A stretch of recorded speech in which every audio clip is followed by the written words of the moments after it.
ورحمة الله وبركاته. هردفتوني channelك يا channel engineer فندش عمر نجيفا active in the passive وليقلا فتحو قبردين دفه أسرت إبسا بريد أنا سيف كنو دفه voice is that a form of the verb which shows whether what a donating by the a subject does is something or has something is done to it, or the voice of the verb tells whether the subject of the sentence is performing or receiving an actions. Nafu voice jechuun formii gochaa taatee kan which shows kan agarsiistu whether ta'uusaa what is donated maaltu agarsiifamee by subjectidhaan maaltu tahee does something has wanni tahee kun subject maatimaan tahee moo or has something is done to it yookaan has something is done to it wanni tokko maatimaa irratti tahee kan agarsiisudha je kan agarsiisu je. The voice of a verb tells us whether a subject of sentence is performing or receiving the actions. karaa biraatiin voice of the verb sagaleen gochaa tell us maal nutti himennaan whether the subject antimaatu hojii hojjete moo antimaatu raawwate moo or receiving the actions gochaatu isa irra dalagame yookaan gocha fudhatee kan agarsiisutu voice jennaan jechuudha. Verb subject, verb and object. Before deep dividing into the voice concept, you need to understand the basic term. Osoni fi voice concept isa bal'ifnee ilaalle turetti wantoota kanneen haalaallu jira. The door of the action is called a subject. The door of the action is called subject jennaan. The action done by the subject is represented by the verb. The receiver of the action done by a subject is called object.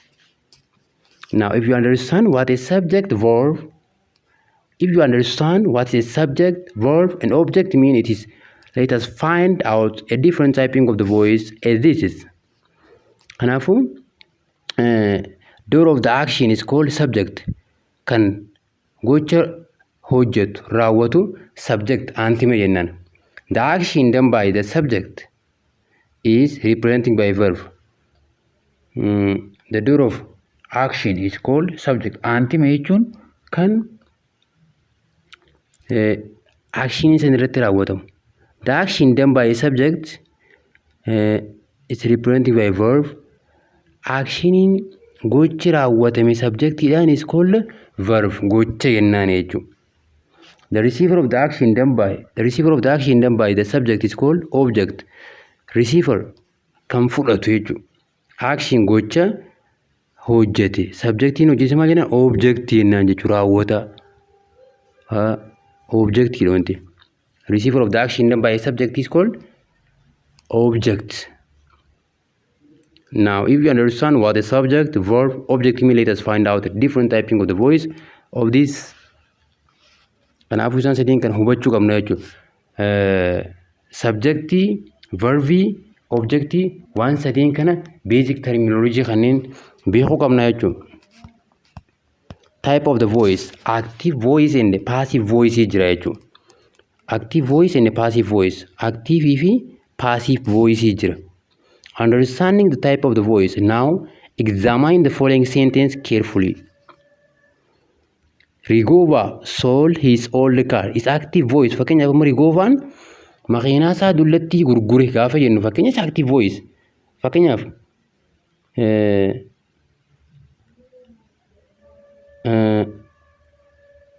Dr. Obis sold his old car. Yonje is active voice. His old car was sold by Regeva. Amma waggaa kana passive voice taate makiinaan dullattiin Regevaan gurguramte. Waggaa kana passive voice dha jechuudha. Maaliin beekna? Receiver of the action fi raawwataa fi raawwataa yoonii fi subjectiiti active dha. Yoo raawwatamaan subjectiiti wanni keenya passive dha jechuudha. What is action being performing in both sentence? Amma as keessatti question maaltu jira? what is action being performed in both sentences maaltutu hima lameen kana keessatti selling kan gurgurame selling jira gurgurtaa jira verb isiinsa maali gocha who is selling eenyu gurgure raageeva a subject ante meechu gurgure what is being sold maaltu gurgurame all the car object jechuudha akkanatti dambeeku qabna jechuudha no matter whether a sentence is begun with a raageeva or is all call the performer of the action is of the selling is irraageeva kanaafuu namtichi gocha gurgurtaa raawwate san raageevaadha actionii fariin haa eegalu therefore raageeva is a subject raageevaan keenya maaliif subject antima the sentence begun with a subject raageeva solely is called is in active voice whereas a sentence begun with his old car is a receiver of the action receiver of action objective his old car was sold by raageeva is a passive sentence so now it's a crystal clear that if you understand who is the performer of the action is it becomes very easy to decide whether sentence you want to form will be following a sentence of active and passive voice. Active voice, a verb is said to be in active voice when the persons or a thing denoting by the subject is a door of the actions. When the subject acts or is active. Active voice gaafa verbiin keenya